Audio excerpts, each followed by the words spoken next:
preventing us from loving ourselves and loving the people in our lives fully, because literally, and this is what resentment does, it literally holds us, our spirits, in a past event that we have not let go of. So just like we talked about, so it's still here circulating around.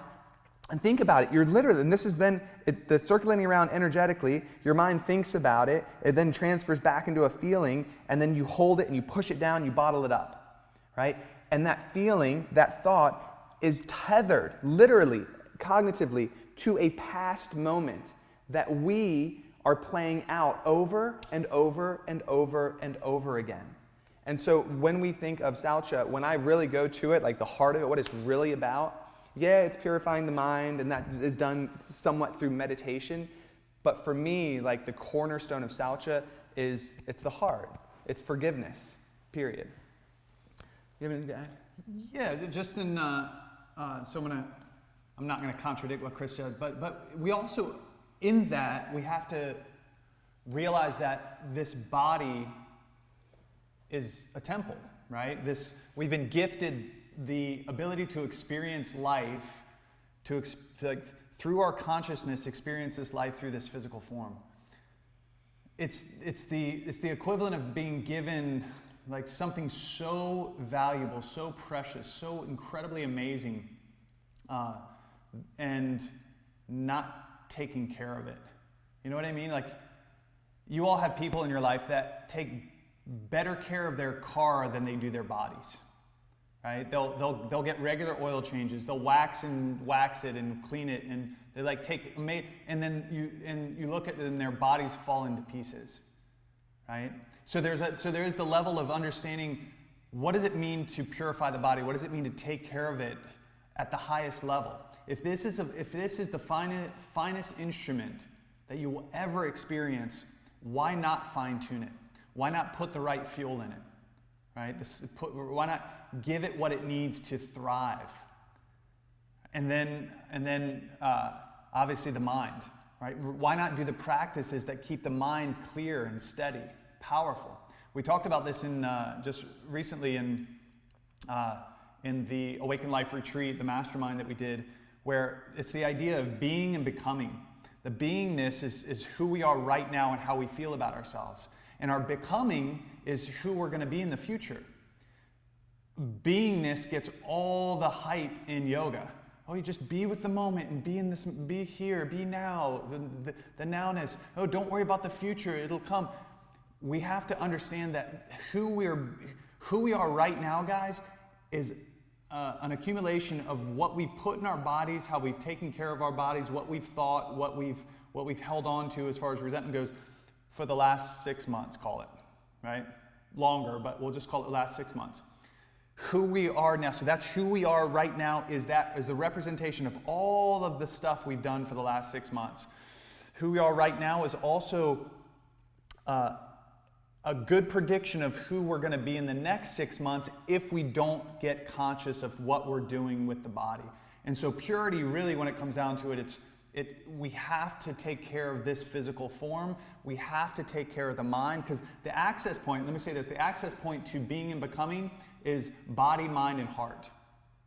You hear this in yoga, it's like, oh, it's body, mind, and spirit. It's a union of body, mind, and spirit. No. It's body, mind, and heart. We have a body, we have a mind, and we have a heart. If we understand that this is the access point, this is how we are able to create our becoming self, our future self, by taking care of the body, by taking care of the mind, and by taking care of the heart in the present moment, we build the person that we're going to become. We literally build the new version of ourselves if we're conscious of it. And this is what Saucha means to us. It's like this, when it comes down to purity, it means, get real clear on what you're doing with your body. Because ultimately, and it comes back down like the asana, and we all practice asana, it's beautiful, but we have to understand that asana practice isn't, and I don't want to take away from any of you like really love the advanced style of the practice, totally fine, I do advanced poses, but it isn't about becoming a gymnast. It's not, right? And that gets all the hype, like, you become the best yoga, do the most advanced poses, and blah, blah, blah, blah, blah. And Chris and I got stuck in this when we first started practicing too. We thought, we heard that with yoga, you just do the poses and do them more and do them better. And if you do the poses and you do advanced poses, eventually you'll have a better life. And so we started training in the poses like madmen, and like, oh, we're doing press-ups and floats and all this crazy stuff. Gymnastics, right? But our lives didn't change. We still had to deal with the relationships. We had to deal with family shit. We had to deal with all the stuff that comes with life, right? How to organize it, how to balance it. And doing better poses didn't make a fucking difference in all of that, guys, right? It didn't change it. What changes it, and what we realized as we started training more is, oh, it's not about doing gymnastics. It's about finding the entry point in the moment of being, working on the body, working on the mind, working on the heart, so that I can be a better version of myself. Meaning, I can have a better relationship with my wife, my kids, my brother, my family. I can have more clarity and more organization around all the shit that's flying at me. And if it is crazy, I don't get caught up in the craziness of it. I can have that centered focus and know this is what I need to work on right now. Or simply even, and I'll even bring it back, simply even understanding, oh, all the shit that's going on in my mind, I'll just write it all down on paper, and oh, what a relief that is, right? Just a simple practice of, let me get it out of here and onto something so I can see it, and oh my God, that's amazing. So my point, I feel like I'm rambling a little bit, but my point is, guys, Saucha comes down to finding purity in the body and the mind and the heart, with the understanding that if I can get real clear, real pure on myself right here in the now, that my future self all of a sudden takes a radical shift. In 6 months from now, I'll be a completely different person if I have those access points in the beingness of now. Does that make sense, guys? And so the practice physically is eating clean food that will fuel the body in the best way possible. Mentally, it's meditating to focus the mind, right, to remember the truth of who we are. And emotionally, on the heart level, so there's the body, there's the mind, there's the heart. On the heart level, it's forgiving so that our spirits aren't stuck in a past moment, in a past event. We're not giving our power away to anybody. That is what, for us, Saucha means. Cool. Any questions? Feel free to unmute yourself.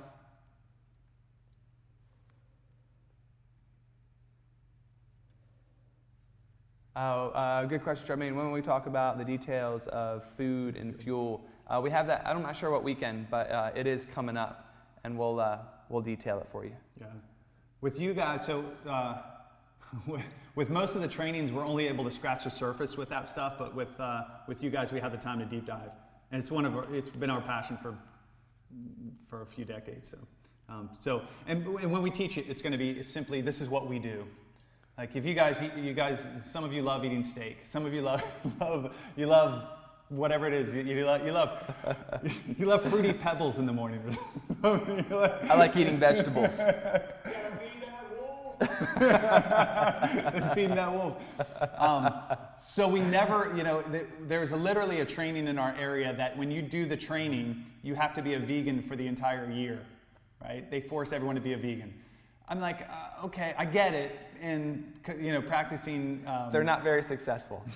Practicing nonviolence, I get it. And there is a reason, but we're not going to approach it that way. We're going to just show you what has been amazing for us. As far as how we really judge fuel in the body is, what is my energy level?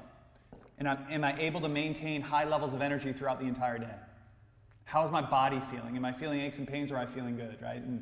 And to be honest, in a 43-year-old body, I feel really good. so something we're doing works.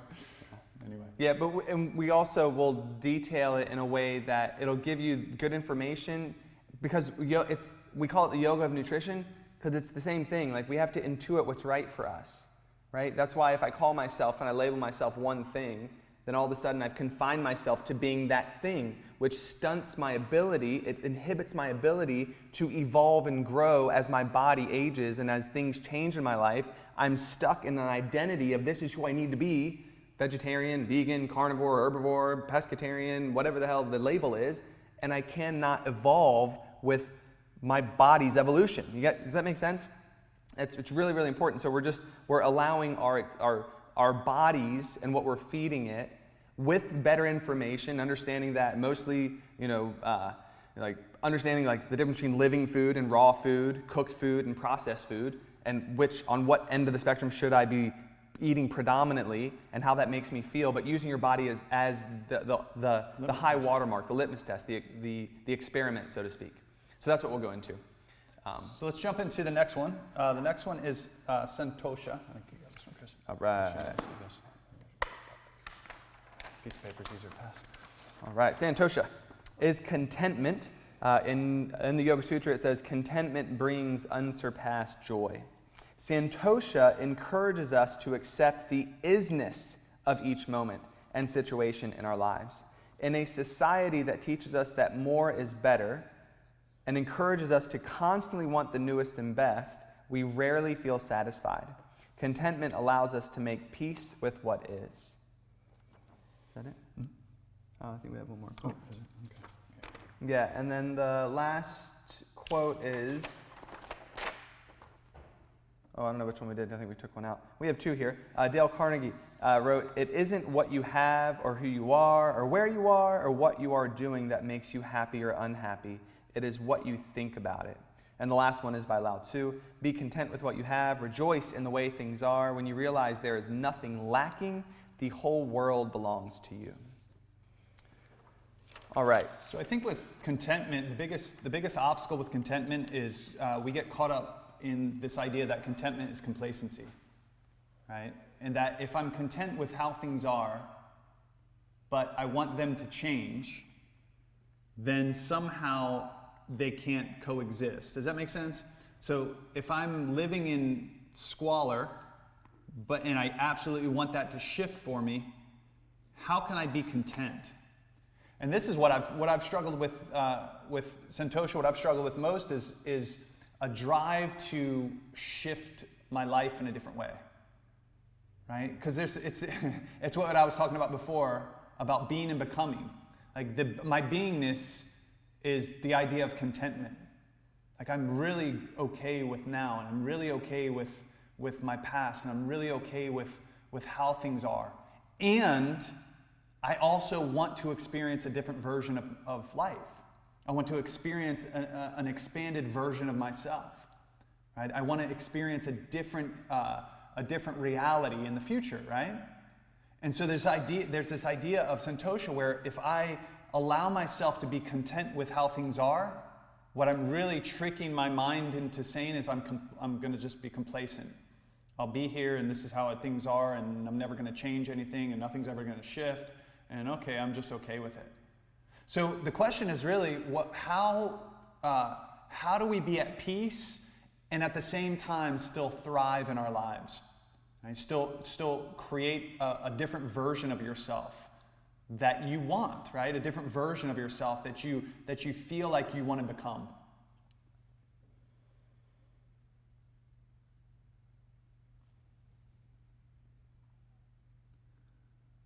Questions or comments on that one?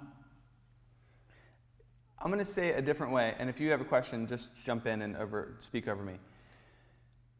The way I look at contentment is it's the only sane way to live, because and the reason I say that is it's the very first sentence. It's like being with the isness of life, meaning a situation happens, and here it is. Here it is. What happens for most of us is we get into discontent, and what discontent is it's not dealing with reality. Reality, like this is it. This is what it looks like. Let me be real and honest and truthful that this is it, right here, and not fight it. So what we're fighting, most of this mental anguish and all the stress that we have is because we're fighting reality. We're literally telling stories to ourselves to try to make ourselves feel better about a situation that we're in that we're not actually dealing with. We're dealing with our ideas about how we thought life should be. Does that make sense? So contentment is literally just saying, just be with it. Be real with it. Just be with it. This is your life. And if you're not, as you're being with it, it's not saying then just just be and like live that way forever. It's saying deal with the isness of life as it is now, and then make a decision in the next moment to either change it, accept it, or disengage from it. That's it. There's only 3 choices. So the point of contentment is like it can literally take most of the stress and most of the anguish that we have just by being with the moment as it's designed to be. Think about it. If the moment comes up and we're fighting it, I look at it this way. I'm like, for all the years that I've been alive, multiplied by all the years that the earth has been revolving and all the events that have led, literally the entire evolution of the earth and our species, all leading us up, happening moment after moment after moment for millions and millions of years, leading me up to this moment, right here. And I have the fucking audacity to think it should be any other way than it is? How arrogant is that? As if I know in my 40 years of life that this world that has been evolving for millennia and millennia, that has brought me this situation that is right here, should be any other way than what it is. You see what I'm saying? Like all of a sudden it's like, oh no, but I know. I have 40 years. I'm very intelligent. I'm very important. You should see my history. I know what life should be and how it should be. No. No, you don't. And so then the result at that point is like, okay, all right, let me be with it. I'll be with it. I'm not going to fight it, but I will make decisions. That's John's point. I'll make decisions that will influence my future, that will increase and better my situation without causing any stress and like useless, wasted energy by fighting a moment that is here. We can't fight, like right now, it's the best example. We can't fight COVID. We can't. You can't, individually, you can't do anything about the situation. Except for isolating yourself. Isolating yourself. Things you need to do, but past that, we can't change the fact that COVID is here. Like we can't wish it away, guys, right? And yet, how many times, myself included, how many times have I struggled with the fact that, holy shit, my entire life has changed? And we're not quite sure if it's ever going to come back to the same, right? Like really like how it was 3 months ago, right? We don't. And so because of the isness, and Chris said, because life is, situations are right here and now as they are, it's insanity to fight it. It's insanity. Like it literally is. It will drive you crazy. Drive us crazy if we try to fight it. Does this make sense? Like the only sane response is acceptance. And in this acceptance, so I'm gonna equate it to something really simple and stupid that you can relate to. If my vehicle got a flat tire, it would be the equivalent of me wishing I didn't get a flat tire as I'm sitting in a car with one flat tire, right? Wishing it wasn't away, being so pissed off, punching the steering wheel, freaking out, yelling because my tire's flat. Right? That's not accepting the isness of the moment. But if I can simply say, okay, my tire's flat, I accept it completely. What does that do, guys? It opens up the space for me to say, what is the next thing? What is the next thing that I need to do to shift this experience?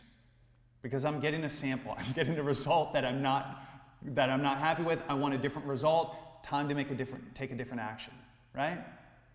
It keeps the creative juices flowing in the brain so that you can come up with better solutions to situations that you didn't choose. Yeah. We were doing a teacher training, this was years and years ago, I think it was 2010, and on the break, one of our students went to the beach, and when she was there, she was like, I went and meditated, and I came back, and then I tried to start my car, and it wouldn't start. And she was like, and I started feeling myself get like angry about it, and I stopped, I took a deep breath, and I was like, okay, what's next? And so she called a taxi. This is prior to Uber. And I was thinking, like, that's genius. She's called a taxi to take it over here. And she said, oh, no, I didn't get a taxi here. I called a taxi, and I had him jump my car. And then it started right up, and I drove it drove it here. I don't know if it's going to start again. This is my point. If you're freaking out, you're not thinking that creatively, right? Her acceptance, her contentment with the reality that her car wouldn't start, kept her mind open And she had this brilliant idea. I thought it was brilliant. Maybe, I don't know what you think, but I was like, that's genius. You called a taxi at the time just to get a car jumped. You didn't call it whatever the hell it is. Amy was like, don't call, I don't think it's an Don't call Dylan. It was USAA. I don't know if Chris has access to the Association of Retired People, but yes, don't call Dylan. I'm close.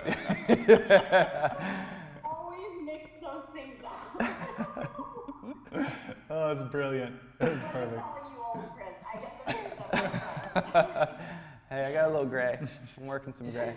Oh my God, it's so No, but that's my point, is that in a situation we didn't choose, we have the ability to be content, meaning just don't fight it. So maybe you're not like happy with it. Because people think contentment, I'm happy with it. No. It's just don't fight it. That's what we're saying with contentment. Just stop fighting reality. And not only that, guys, but to Chris's last points he made, when you don't fight it, fighting it, becoming emotional, decreases our cognitive ability. The worst decisions I've ever made in my life are when I'm emotional, right? And it's the same for most of us.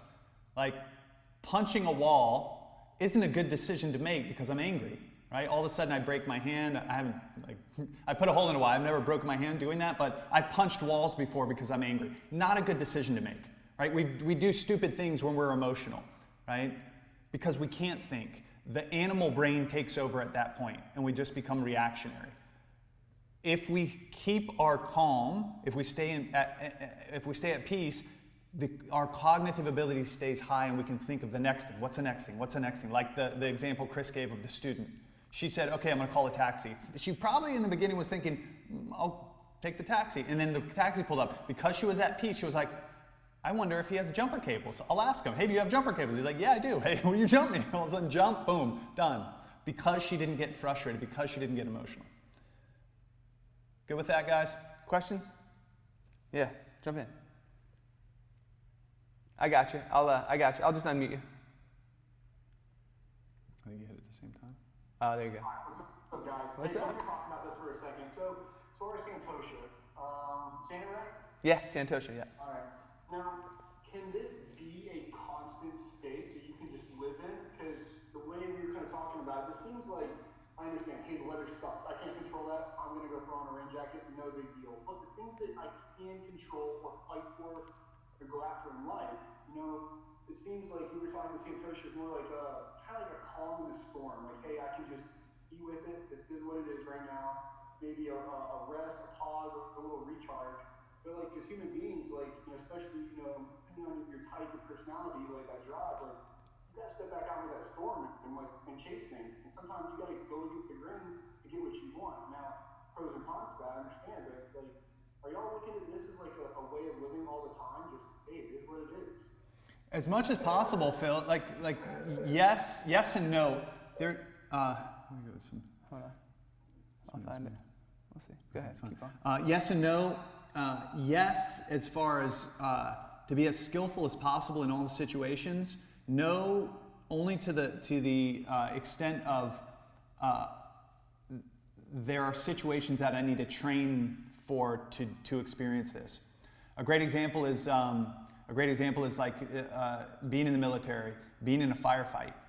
You put any person in a firefight in that situation, and they're going to be so emotional that they'll freeze, they'll faint, they don't know what to do.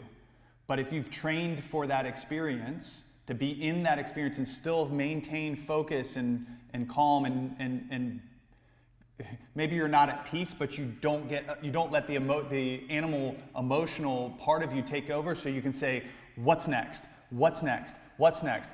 Taking in all the data that's in the situation, say, okay, what's next? You're clear enough to make the next decision, and that's really what we're saying. But there are situations, that being a great example of one, where we have to train for that. Being in a relationship is another great example of this, guys. Relationships are beautiful and amazing and make you feel incredible, and they're the hardcore craziness of life too, right? You get in the stickiness of being involved with somebody and their craziness and your craziness, and all of a sudden emotions get fired up and you're dealing with that, right? I've made really bad decisions when I'm emotional, and in a heated argument with my wife, right? Stuff that I wish I could take back, like things that I like, oh, no, don't say that. Oh, it came out. All right, that's going to hurt for a week. I need to train for that too, right? There's experiences in life. Like our yoga practice helps us with these things, but there's specifics of like for me, it's training in communication. Gary Chapman wrote the book, The 5 Love Languages. That's really helpful for me dealing with the intensity of a relationship, right? So there's ways, so my point is like we also need to train for specifics so that we can keep our calm and keep our cool when life, to stay in the eye of the storm. Exactly what you said. Yeah, the one thing I'd say too is I feel like if I had that frame of mind, like that's a potential that could be all the time, I'm setting myself up for failure, which will then lead me to discontent. You know what I'm saying? Like, and it's also because I believe that when there are certain things that used to trigger me that don't trigger me anymore, and it's because I've experienced them. And it's specifically because I experienced them and I was discontent with it, and I had to learn contentment in that situation. But then this is the key. I'm still going to keep living, and I'm still going to be striving to be a better person, which means I'm inviting discomfort and new levels of intensity into my life, new situations in my life that I've never experienced before, that I don't have the training for because it's new to me, that I will become discontent again. But then as I live in it, I understand like, oh, this too is a possibility of me being with the isness of it. But when it's new, I'm like, I guess there's this balance of like, contentment. I think it is a possibility to be in that state, but I think for me to be in that state, I would have to like go live in a cave. And I don't want to live in that. You know what I mean? I want to be in life, and I want to practice contentment while still striving to be a better person, to be a better husband, which means I'm inviting discomfort and discontent into my life that I can then level up and increase my capacity to be content with that, and then continue to level up and be content with that. But I think there's going to be this, it's an evolution, you know? Like we're always like leveling up, right? And when we level up, we're doing something new, and we're something new. Like right now, John and I just launched an online business. What? It was crazy. Over the last month, five weeks, we have dealt with more like struggles and more tech issues than we've ever done in our entire lives. We invited that. It was a choice we made. And there's moments over the last week, if you could see behind the scenes, oh my God, you'd be like, dudes, are you yogis, or are you like, truck drivers? Like, what do you guys have, what's going on? And it's because we're increasing our capacity and leveling up to a degree that we've never experienced life before. And so I'm real. I guess that's my point, Phil, is that I want to be realistic with this. And I feel like if I'm setting myself up for contentment always, I have one of two options. I'm either going to fail, or I'm going to go like renounce everything worldly and go live somewhere in Tibet. Does that make sense? Cool. All right. I think there may be another chat. Go ahead, John. Reading tapas. Let's jump to the next one, guys. So tapas, discipline.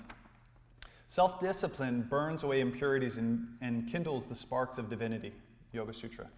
It takes a high level of commitment and discipline to step onto the mat or sit down on the meditation cushion day after day. This self-discipline is needed to get real work done. As we venture down the path, we'll come up with scores of reasons not to practice. The process of awakening is not easy. We must consciously, continuously confront our shadow side that keeps us in the dark, justifying our pain. As we begin to step into the light, it is challenging and uncomfortable, seemingly unbearable. On the other side of our pain is grace. Discipline carries us through. Through discipline, we find freedom. In reading the lives of great men, I found that the first victory they won was over themselves. Self-discipline with all of them came first. Harry S. Truman. Real quick before we jump into discipline, Elizabeth, I don't think they're mutually exclusive either, as far as like striving for more and contentment. But what the kind of like the subtle nuance of it is, there's levels of contentment, and then there's levels of newness that happens through growth that kind of invites like a little more discontent because it's new and it's unnavigated territory. Now, I do believe, personally, there's a possibility even in that to view it, have a perspective of like, okay, this too, I can be with the isness of it. Go ahead and unmute yourself if you wanted to say something about that. Hold on, I got you. Sorry, Okay. sometimes I'm a little technologically challenged. Don't worry, I'll unmute You're in everybody. good company. As you all were all talking and as Ben asked his question, I was kind of thinking of contentment as this overarching framework inside of which you accept those challenges and you push yourself and you strive for different things and you allow yourself to be in uncomfortable situations so that you can grow. And so in my own head, that's kind of how I approach it. Yeah. Contentment is a choice that you make every day. It's kind of like you get up in the morning and you say, today's going to be a good day. I'm going to be happy. And then that's just how you make it. Yeah, for sure, Elizabeth. I agree with you. Beautiful. So here's a great example. I'll tell the story really fast and then we'll jump into discipline. So on Thursday, it was Thursday. So we just did a 5-day immersion. I was teaching a class on Thursday about manifestation. And we are 30 minutes before go time. So it's 11:30 and we're going live at 12. My computer just died 2 days before, and so it was down and out. So we went and bought new computers so that we could continue to do what we do. And Chris had the same computer, so we were like, all right, any day his is probably going to die too, because that's how connected we are. 2011 MacBook Airs. They were 2011. old. They were old, and we were grinding them out. We were like, the last few days they were getting beat up. So Chris downloaded all his stuff from his old computer to his new computer, came in on Thursday, had the thought, should I bring my old computer? Nah, I got all my stuff on there. Left his old computer at home. Came in 30 minutes before we're supposed to go live. We start setting everything up. The computer won't hook up to the camera to do its thing, right? And we're like, all right. And I'm going through all my stuff to get ready for this presentation. And Chris is like, dude, it isn't working. It's not working. It's not working. I go over, try to move some stuff around, change wires, do some things. It's not working, not working. I was like, all right, we got 30 minutes. Chris lives 40 minutes away. No, I'm sorry, 40 minutes there and back. So it's 20 minutes away. But it would take him 40 minutes to get there and then drive back. That's just driving time. That's not even going into the house. 40 minutes there and back, right? So I'm like, all right, we got a choice. We can either go buy a wire that might work, or you can go get your computer. And maybe we start a little late. He was like, all right, I'm gone. Boom, he disappears. So I'm like, all right, I'm back at it, working on my presentation, getting all the last minute stuff put together. He gets back, guys, he gets back with 3 minutes to spare. He did a 40-minute trip in 27 minutes. Now, my point by saying that, so that was the craziness, and we got it all set up, boom, went live at time, no one knew. I started that whole live out with, we're sliding into this one head first, guys. No one knew what was behind the scenes, but that was the kind of craziness we've been dealing with, like over and over and over and over and over again. In the moment of that, because I'm bringing